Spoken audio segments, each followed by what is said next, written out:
Hey everybody, welcome to a new episode of Secure the Seat Live. Hi, my name is Minda Harts. Welcome to Secure the Seat Live.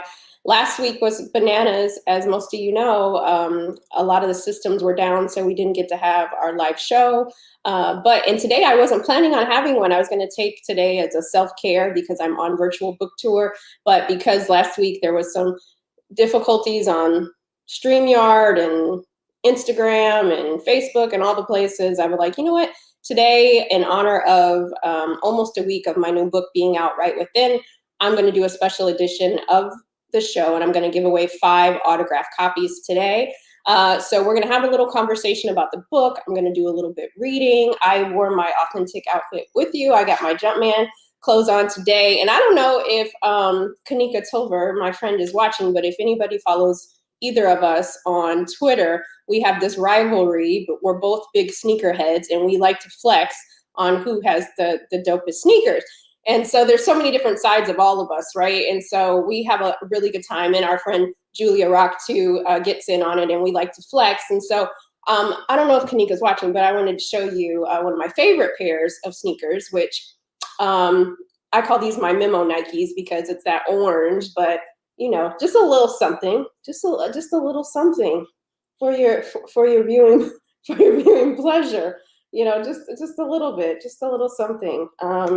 So Kanika, bring it. Let me know what sneaker you rocking today.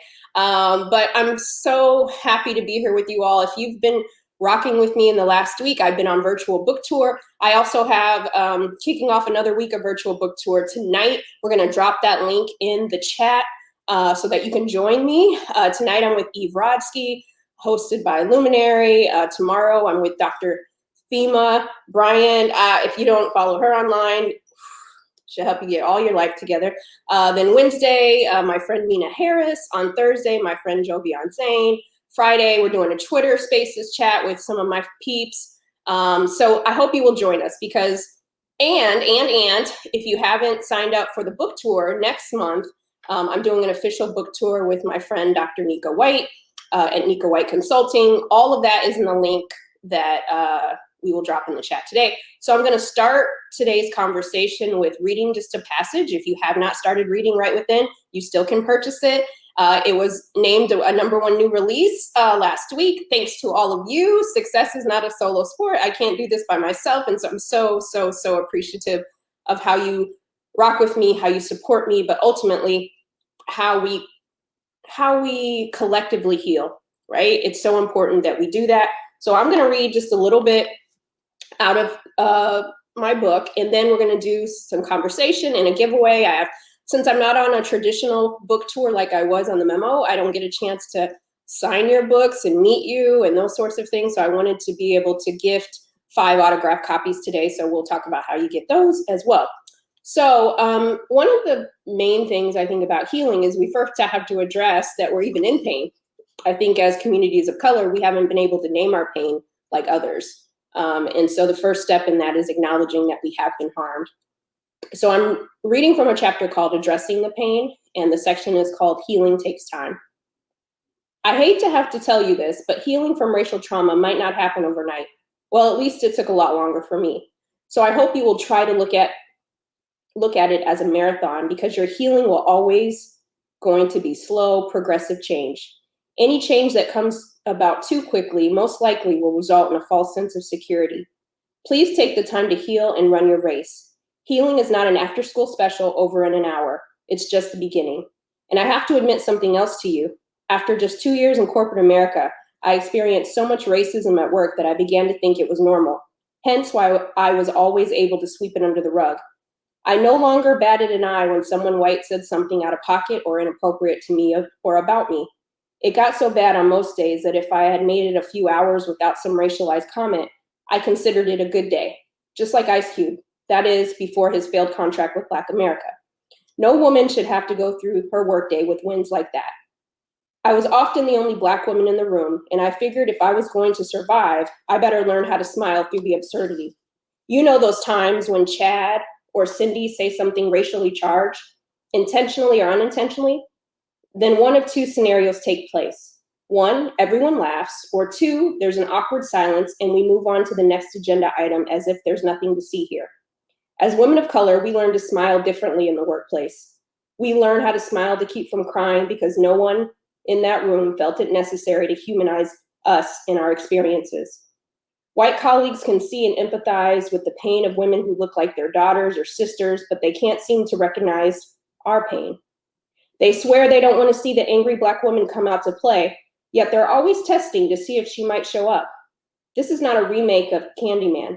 This is our real lived experiences, and their ignorance impacts our careers.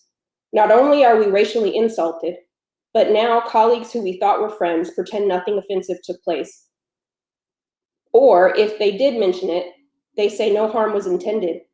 How do we know what Chad intended if no one ever brings it to his attention? I'm glad everyone can speak for Chad and Cindy, but why can't anyone ever speak up for me? In the words of public academic and lecturer Rachel Cargill, she says, I don't want your love and light if it doesn't come with solidarity and action. I have no interest for passive empathy. And that's just a little sample. If you haven't had a chance to get it, please get the book. It's also available on audio, so if you don't have time to read it, I do read my own book, for better or worse. So again, thank you so much for all of your support. So we're gonna have a short conversation. I'm gonna bring up my partner in crime who works with me, but he's also my brother, one of my brothers, Mike. Join me on the stage. I'll pull you up. There you go. Hey, bro. What's up? What's up? What's up? Hey. Did you see, Kanika, I don't know if she's in the audience today, but, I had to flex on a pair of sneakers because she likes to try to front like I don't do that heat, but, I'm ready to give her that smoke any day of the week. This is just a little sample. Wow. Those are nice. I was going to bring my church shoes up here to match with this outfit. Yeah, please don't do it. Let's talk a little bit about the book. I know that we've been getting some questions in. You have a couple that you're going to pose to me, and then we're going to do the giveaway. Absolutely. With the new book coming out, Minda, we've got a lot of really, really good feedback. I saw you blowing up on Twitter. Congratulations on the Amazon bestseller stuff. And it's just an amazing time. It's a good time to be alive. It's just to see your work come out and really showing up like that. Congrats to you. We're all so proud of you, Minda. Keep up the good work. With Right Within out last week, what does healing look like to you?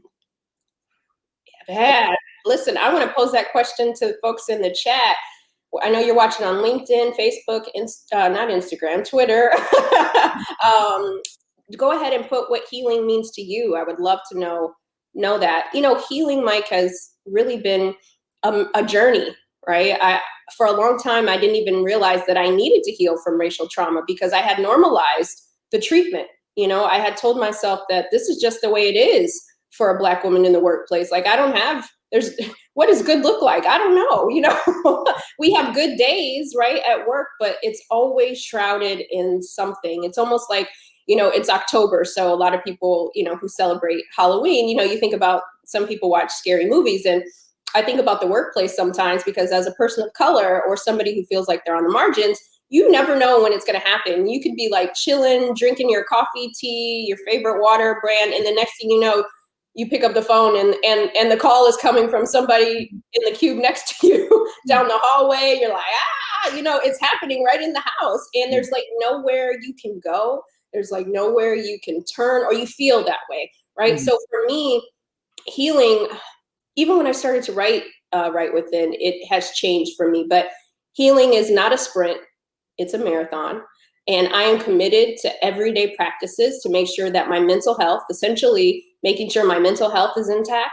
Yesterday was World Mental Health Day. And, there's been times in my career, in my life, where I've battled with anxiety, depression, and it's something that I never talked about out loud. Like, I thought that was something that I had to hold on inside of me because I needed to be the strong Black woman, right? But I realized that healing equates to freedom.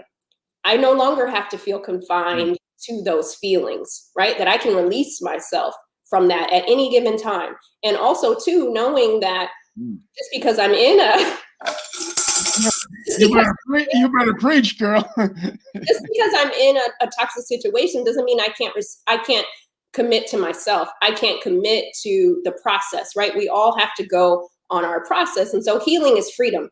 And over my career, I always feared being called the angry Black woman. That was like a fear, right? So you do everything to try not to be called that, right? And I realized that I had to release myself from stereotypes. I'm not that person, right? And how dare you say that and you don't even know me, you know? And so it's one of those things where I no longer have to see myself as that. I no longer have to see myself through the eyes of dominant culture, that I get to reclaim my narrative. And at any time, all of you get to reclaim your narrative. Our story doesn't have to end in the trauma. Mm-hmm. It's the rebirth. And so healing is my rebirth. And I'm committed to that. And I will do anything to make sure that I am mentally fit, that my mental hygiene is intact. And I talk about that inside the memo, but that's what healing, it's everyday practice. Mike, I'm curious, what is your definition of healing? Wow, that's an awesome definition, Minda. I think my definition of healing is I believe we all have to start the healing process, but I don't think we should rush it. That's one of my big mottos. I think a lot of times when we have people around us telling us you have to heal, you have to get going, what they really mean is you have to get over it like this second, because they're tired of you moping around or they're tired of whatever's going on in your life. And we've seen that in workplaces where we've heard people say, well, I didn't own slaves. Well, that's not, it's a bad way to look at things. Well, I'm not racist. Well, I have a Black cousin or whatever it is. I know colored people, and we've heard all these different things throughout the years, and subconsciously or consciously, our healing process has been rushed. But I'm a firm believer that our healing process has to start, and we should go as slow or as fast as we want, because once we start the healing process, I believe each day it'll get a little easier. Sometimes we'll have triggers, sometimes we'll have reminders of the things that pain us. And I also believe that we should get other people involved in our healing process. It doesn't help if we're by ourselves trying to watch YouTube videos, how to get over such and such, because those kind of things rush the healing process. They tell us 3 or 4 tips that are not really going to get deep. So if we have support systems, if we have family, if you have spiritual leaders like pastors, we're blessed to have a dad who's a pastor that we can talk to anytime. There's a lot of things that you can get involved in the healing process, but I believe you shouldn't rush the healing process, but it is very, very important to start the healing process, in my opinion. Absolutely. Let me get tambourine. I believe that's true. And it's the thing about Right Within that I love so much. I'm not telling you how to heal.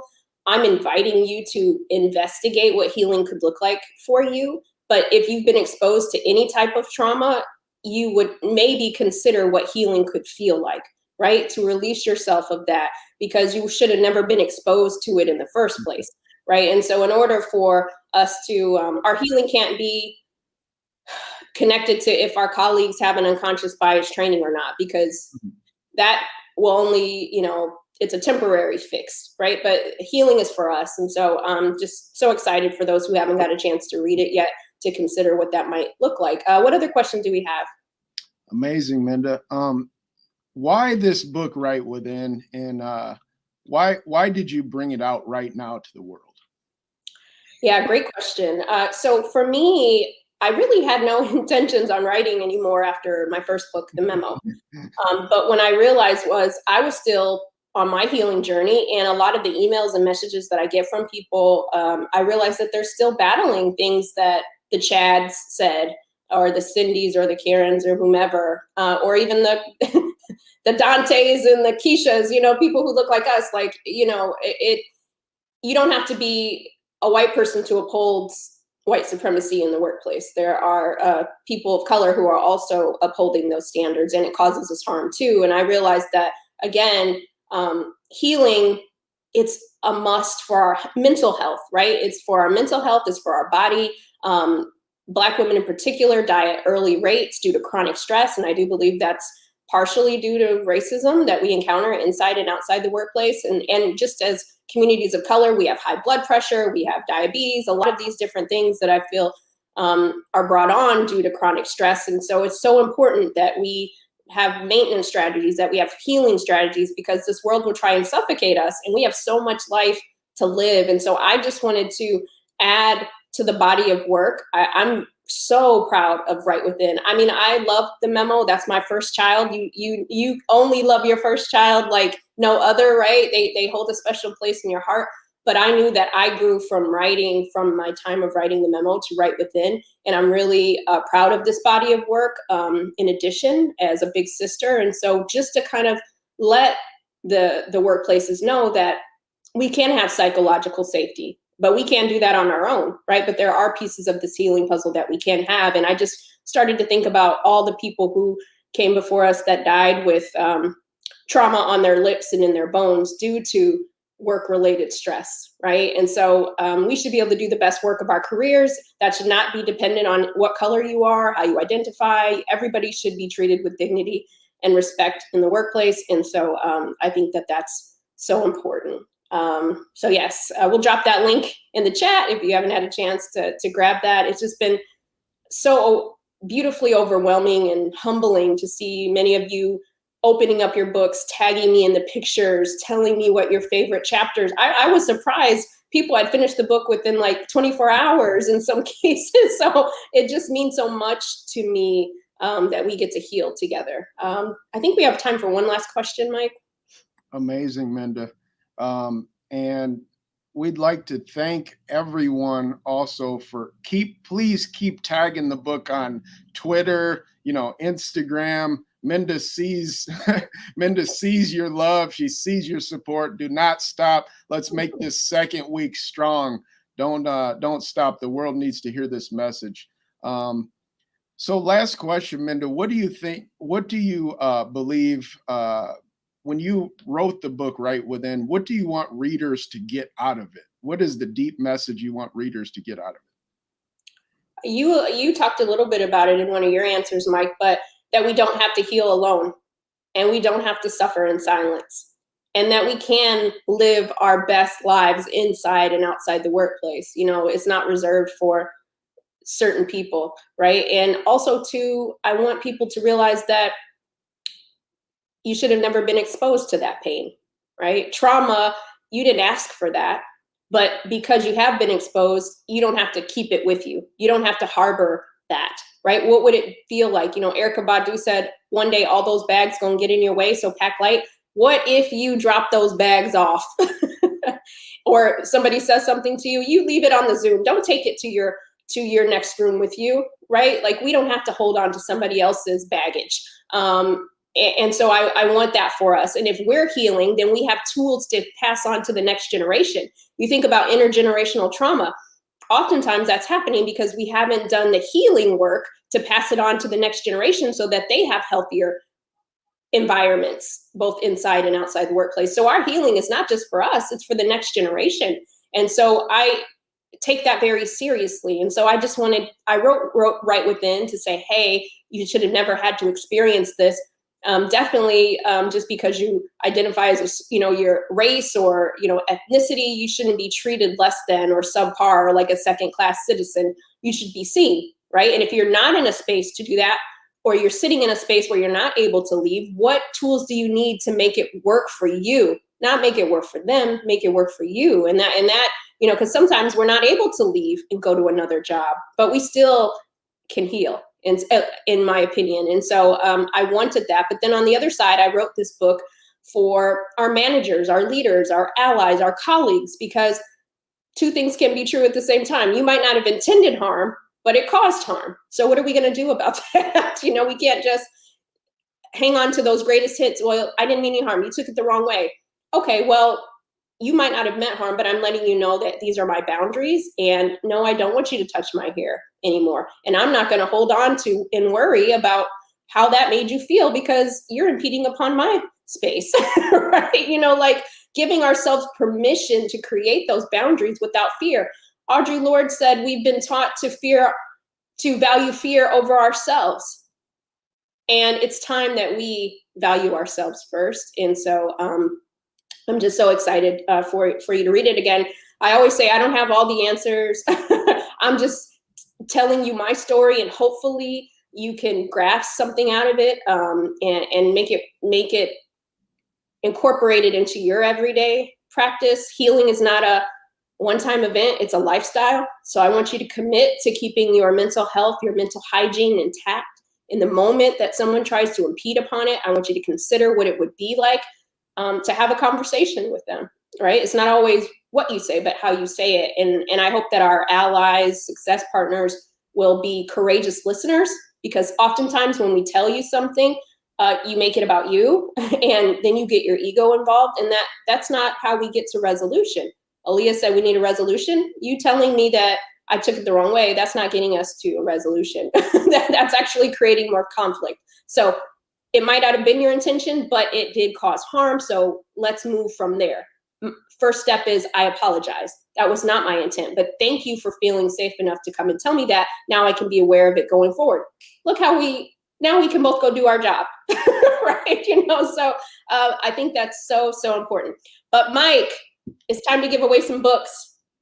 Yes. And Linda, let me just add a little. I love what you said about helping out the generations that come after us, right? Yes. I'm sure you get a lot of letters and a lot of emails from 18-year-olds and 19-year-olds and people. Do I get a lot of letters, Michael? Yeah. I knew you were going to call me out about that. You get a lot of emails and tweets and DMs from people who are 18, 19, 20. That's so exciting that they get this material, that they're reading the memo and right within. I'm just excited about that, just to add to that. So yes, thank you so much. I just want to say thank you to my family, to you, Mike, to my parents, my other brother, Gabe, just people, friends, and family who have been supportive on this journey. My mom said something to me the other day. She's like, I'll be honest, I was saying that I was feeling a lot of weight, putting this book out, because I am shaking status quo a little bit, and how much weight that feels sometimes, because people expect you to say a certain thing or do a certain thing. And she said, Minda, God called you to this work. And when you're called to do the work, everything else is gonna be okay. And so I just want to let you all know that I'm passing that advice on to you. I know things may seem overwhelming. You might question what's going to happen tomorrow, but know that you're good enough to deserve every good thing that comes your way. And with your healing tools, you're able to navigate those times where the waters seem a little uncertain. Yes, so now we are going to give away some books, some autographed copies of some books. So in order to do this, because we have people watching across a lot of different platforms, what I'm going to try to do is try to give out some periodically on Secure the Seat, but today we're going to give away 5 books. Let's see. So the first, Mike, keep an eye on the chat. Has anybody recently in the last 2 weeks lost their job or had a situation where they had to walk away from a dream job? They were experiencing too much in the workplace and you had to choose yourself, you had to leave. So the first 3 people that put a 1 in the chat that have experienced that, I'm going to give you a book. So if you have had to leave your job due to racial aggression or something traumatic, please put a 1 in the chat, because I want you to make sure you feel supported during this time. So if you know somebody who's experienced it and they need some peace. I had somebody slide into my DMs the other day and say that there was a woman that they know who was forced out of a role because she was Black. And she is so happy that she can send her friend right within because she knows it's going to be helpful. Great. So I see we're taking 1 more. So I see, is it Darlene? I don't know, my glasses out today. Teresa. Yep. And let's see, Stephanie. So if you all can write to Mike at mindaharts.com, send him your mailing address. We'll get a book out to you. So that is, was it Darlene, Teresa, and who did I say? What was the other one? We got NM, Darlene, Teresa, Tamika. Yeah. Okay. So yeah, the names that I said, send it to Mike at mindaharts.com. He's going to put it in. Put your mailing address in there. Mailing address. In there so we can get that out to you. Okay, so that's three books. We got two more. Let's see. Anybody, so one of the tools that I talk about in Right Within is therapy. Has anybody, is anybody considering therapy, but they're a little nervous, they haven't done it yet? If this is you, and you feel comfortable, I'm sorry, putting your business out in the streets online, put a 2 in the chat, and the first 2 people who are thinking about going to therapy but just don't have enough information, maybe you don't know anybody who's ever been, put a 2, because I have a whole chapter about my experience in therapy. So if that's you, or you know somebody who probably could use it, but they're scared, whatever the case may be, put a 2 in the chat, and we will give 2 more 2s. Okay, I see Ramona and Charmaine. Okay, you won 2 books. Let's send your mailing address to Mike at mindaharts.com. Okay, so I lied. I'm going to give 1 more book away to 1 more person because I'm feeling kind of like Oprah right now. And I did buy a few books so that I could give away myself. So, who has bought Right Within already, and you want to gift a copy to somebody that you love that can use it? Put a 3. The first person that puts a 3 in the chat, we're sending you a book to give to somebody else. So if you've bought the Right Within already, you know somebody that could use it too, put a 3, and we will make sure that person gets a copy too.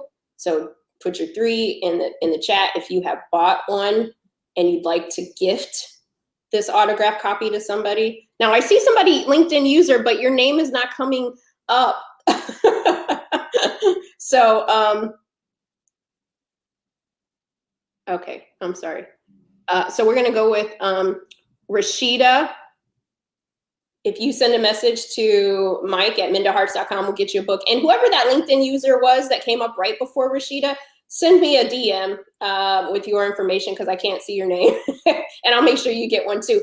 Okay, listen, this has been a great episode. I'm glad that I could have this time with you. Mike, thank you. You know, I am a lover of grits and rap lyrics, and I cannot leave today's Secure the Seat without saying what our favorite rap lyrics are. Mike, what is your favorite rap lyric and why right now? First of all, you've never asked me about the grits question. I know you're not asking me right now. I love my grits with sugar. And I don't even know that I've ever seen you eat grits, so I didn't even ask. I'm like, I don't even know. Grits are the best with sugar. We all know that. Oh, that's right. Listen. Sugar and raw shrimp. And then my rap lyric, it's from the song Coming In Hot. I've seen it on your story, man. It says, I don't do the most, but I do a lot. Hey, I'm going to make a toast because we still alive. No big, I feel like Pac. I shoot the shot, but I'm coming in hot. So that's my lyric. And Right Within's coming in hot, man. Get the coffee. It's coming in hot. Listen, okay. And that's Drake, for those who may not know. But we did not talk about this ahead of time. My lyric is actually Drake too. No, right? It's not. No, my lyric is Andy Mineo, Coming In Hot. I thought Drake is on there too. No, absolutely. On the remix? Absolutely. Drake is not on every song. Drake and Beyonce is not on every song. In my mind, they are. You have Drake and Beyonce on every song. on his Loverboy album, he has like a line that says, "I'm coming in Oh, yeah. hot." Okay, so mine, since you didn't want to have a Drake lyric, mine is a Drake lyric, and it's from his song called Champagne Poetry. And he says, "Live so much for others, don't remember how I feel. Live so much for others, don't remember how I feel." And that's part of like healing, right? Like, we've been doing so many things to assimilate, to like make others happy. And sometimes we forget what we want, what makes us happy, what makes us smile, what careers do we want, right? It's not a selfish act, it's a selfless act.